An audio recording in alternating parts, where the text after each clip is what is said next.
गुस्ताख नबी की एक ही सजा, सर तन से जुदा, सर तन से जुदा। आजकल भारत में यह नारा एक बार फिर गूंज रहा है। इस नारे का मतलब है कि जो भी नबी यानी पैगंबर यानी प्रोफेट की शान में गलत बोलेगा, उसका सर उसके धड़ से अलग कर दिया जाएगा। इन दिनों ये नारा डासना के महंत यति नरसिंहानंद सरस्वती के लिए लगाया जा रहा है। ऐसा कोई दिन नहीं जाता जब नरसिंहानंद सरस्वती को जान से मारने की धमकी नहीं मिलती। कहीं गर्दन काटते हुए इनके पोस्टर लगाए जाते हैं, तो कहीं उनकी तस्वीरों को पैरों तले कुचला जाता है। आम आदमी पार्टी के विधायक अमानतुल्लाह खान पहले ही गर्दन काटने की धमकी दे चुके हैं और अब सामने आया है तहरीक फरोग इस्लाम नाम का एक संगठन, जिसके मौलानाओं ने नरसिंहानंद को साधु नुमा वहशी बताया है। इनका कहना है कि अब या तो गुस्ताख रहेंगे या हम, क्योंकि ये गर्दन नबी को अज़मत देने के लिए है। इतना ही नहीं, इस संगठन ने तो बाकायदा नरसिंहानंद सरस्वती के अलावा और भी कई ऐसे लोगों की लिस्ट जारी की है जिनकी बातें इन्हें बर्दाश्त नहीं होती। इस लिस्ट में पत्रकारों और पूर्व अधिकारी RSN सिंह का भी नाम है। अगर आपको लगता है कि ये सिर्फ कोरी धमकियां हैं और इन्हें गंभीरता से नहीं लिया जाना चाहिए, तो फिर आप गलत हैं, क्योंकि आपने फ्रांस में गर्दन काटने के किस्से या फिर कमलेश तिवारी की हत्या से कोई सबक नहीं लिया है। और तो और आपने इतिहास का भी सही तरीके से अध्ययन नहीं किया है।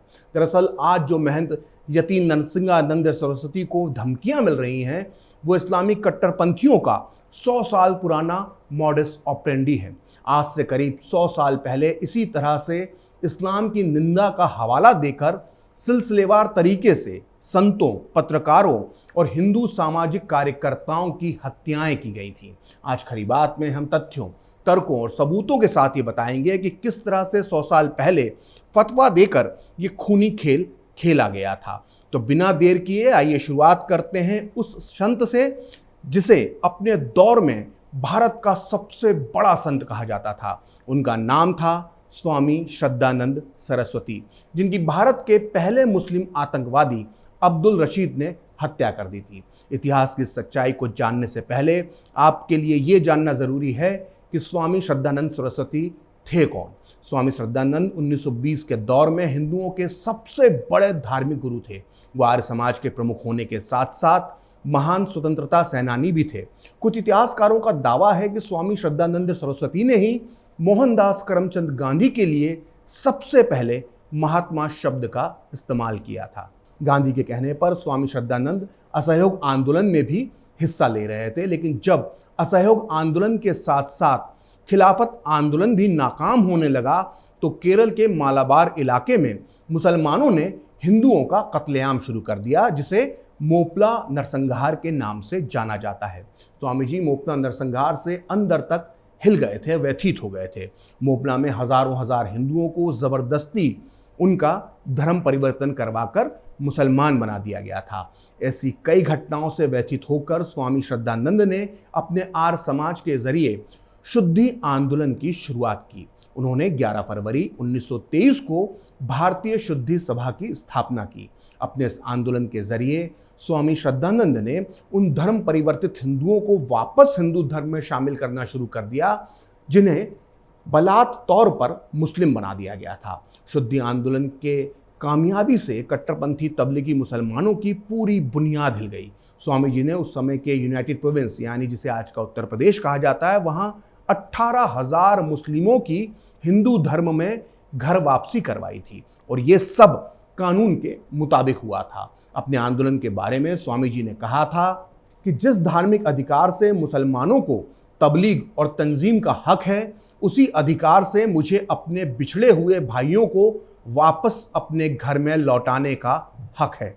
दरअसल उस दौर में कट्टरपंथी मुसलमानों को यह लग रहा था कि तबलीग में तो धर्मांतरण एक मजहबी कर्तव्य है, लेकिन एक हिंदू संत ऐसा कैसे कर सकता है। लिहाजा स्वामी श्रद्धानंद पर हर तरफ से हमले शुरू हो गए।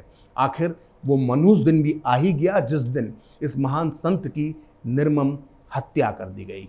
वो 23 दिसंबर 1926 की बात है। दिल्ली के चांदनी चौक इलाके में दोपहर के वक्त स्वामी श्रद्धानंद अपने घर में आराम कर रहे थे। उस समय वो बेहद बीमार थे। तभी अब्दुल रशीद नाम का एक युवक पहुंचा। उसने स्वामी जी से मिलने का समय मांगा और कहा कि वो धार्मिक मामलों पर उनसे चर्चा करना चाहता है। भरोसा करके स्वामी जी ने उसे वक्त दे दिया, लेकिन अब्दुल रशीद ने भरोसा तोड़ने में जरा सी भी देर नहीं की। उसने स्वामी जी पर हमला करके उनकी जान ले ली।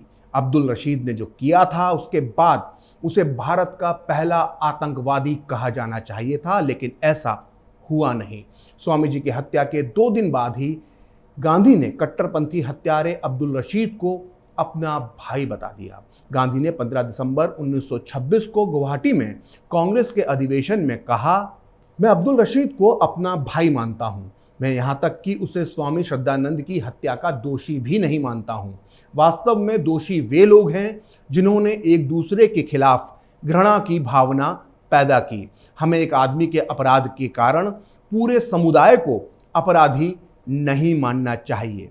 सोचिए, जिस स्वामी श्रद्धानंद ने मोहनदास करमचंद गांधी को महात्मा गांधी का नाम दिया, उस असली संत महात्मा की मौत पर गांधी ने इतना बेतुका बयान दिया। खैर, भारत के पहले आतंकवादी अब्दुल रशीद को जब स्वामी श्रद्धानंद की हत्या के आरोप में फांसी की सजा सुना दी गई तो कांग्रेस के नेता आसफ अली ने उसे फांसी की सजा से बचाने के लिए उसकी पैरवी की। इतना ही नहीं, जब अब्दुल रशीद को 1927 में फांसी दे दी गई तो उसके जनाजे में हजारों की संख्या में भीड़ उमड़ी।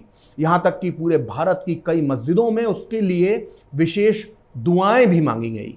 ये मैं नहीं कह रहा, बल्कि इस बात की पुष्टि करती है वो खबर जो 30 नवंबर 1927 के टाइम्स ऑफ इंडिया के अंक में छपी थी। इस खबर के मुताबिक स्वामी श्रद्धानंद के हत्यारे अब्दुल रशीद की रूह को जन्नत में स्थान दिलाने के लिए देवबंद के प्रसिद्ध मदरसे दारुल उलूम में छात्रों और आलिमों ने कुरान की आयतों का 5 बार पाठ किया। उन्होंने दुआ मांगी कि अल्लाह मरहूम अब्दुल रशीद को आलाए इल्लीईल यानी 7वें आसमान की चोटी पर स्थान दे। लेकिन कुछ महान लोगों की नज़र में स्वामी जी का शुद्धिकरण आंदोलन पूरी तरह से सही था और इसमें कुछ भी गलत नहीं था। और इन्हीं में से एक थे आज़ादी के नायक डॉक्टर राजेंद्र प्रसाद, जो बाद में जाकर भारत के पहले राष्ट्रपति बने।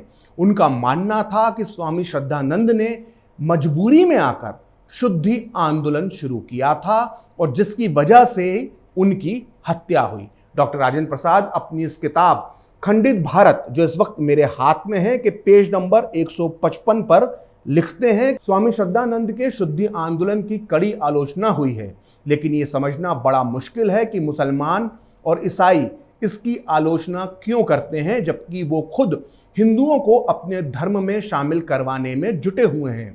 यदि हिंदू भी ऐसा कर रहे हैं तो मुसलमानों और ईसाइयों को आपत्ति करने का क्या अधिकार है? अगर दूसरे धर्मों को अपना प्रचार करने का अधिकार है तो हिंदुओं को भी ये अधिकार होना चाहिए। लेकिन स्वामी श्रद्धानंद की हत्या पर गुरुदेव रविंद्रनाथ टैगोर ने सबसे समझदारी वाली प्रतिक्रिया दी। गुरुदेव टैगोर को लिबरल और वामपंथी गैंग बेहद धर्मनिरपेक्ष बताता है, लेकिन शायद उन्हें ये नहीं पता कि उन्होंने यानी गुरुदेव ने स्वामी श्रद्धानंद की हत्या पर क्या प्रतिक्रिया दी थी। गुरुदेव टैगोर ने जो कहा था वो छपा है भारत के मशहूर लेखक दिनकर जोशी की लिखी किताब जिसका नाम है गुरुदेव में। गुरुदेव ने कहा था कि मैं हर तरह की सांप्रदायिकता का कड़ा विरोध करता हूं, लेकिन मैं ये साफ साफ कहना चाहूँगा कि ऐसी मुस्लिम आक्रामकता को अगर हम गंभीरता से नहीं लेंगे और इसे सहन कर लेंगे तो इसका अर्थ आक्रामक तत्वों को बढ़ावा देना ही होगा। तो सुना आपने, अगर उस दौर में गुरुदेव रविंद्रनाथ टैगोर की ये बात हमारे बड़े नेताओं की समझ में आ गई होती तो आज ये हालात नहीं होते। दरअसल ये मानसिकता आज भी जिंदा है जो दूसरे के धर्म का तो सम्मान नहीं करती, लेकिन अपने धर्म की बात आते ही खून खराबे की बातें शुरू कर देती है। आपकी जानकारी के लिए बता दूं कि कट्टरपंथी मुसलमानों के फतवे के शिकार होने वालों में स्वामी श्रद्धानंद अकेले नहीं थे। उनके अलावा उस दौर में फतवे के नाम पर कई हिंदू लेखकों और सामाजिक कार्यकर्ताओं को भी कत्ल किया गया, जिसके बारे में मैं आपको खरीबात के अगले एपिसोड में बताऊंगा। दरअसल आपको ये इतिहास बताना इसलिए ज़रूरी है कि आज भी हालात कुछ बहुत ज़्यादा बदले नहीं हैं। फिलहाल खरीबात प्रखर के साथ में इतना ही। आप चाहें तो मुझसे जुड़ने के लिए मेरे फेसबुक पेज प्रखर श्री 78 को लाइक कर सकते हैं, और अगर ट्विटर पर आप मुझसे जुड़ना चाहते हैं तो मेरा ट्विटर हैंडल है प्रखर श्री 78। अगर आपको ये वीडियो पसंद आया तो इसे लाइक करें, शेयर करें और कैपिटल टीवी को सब्सक्राइब करें। नमस्कार।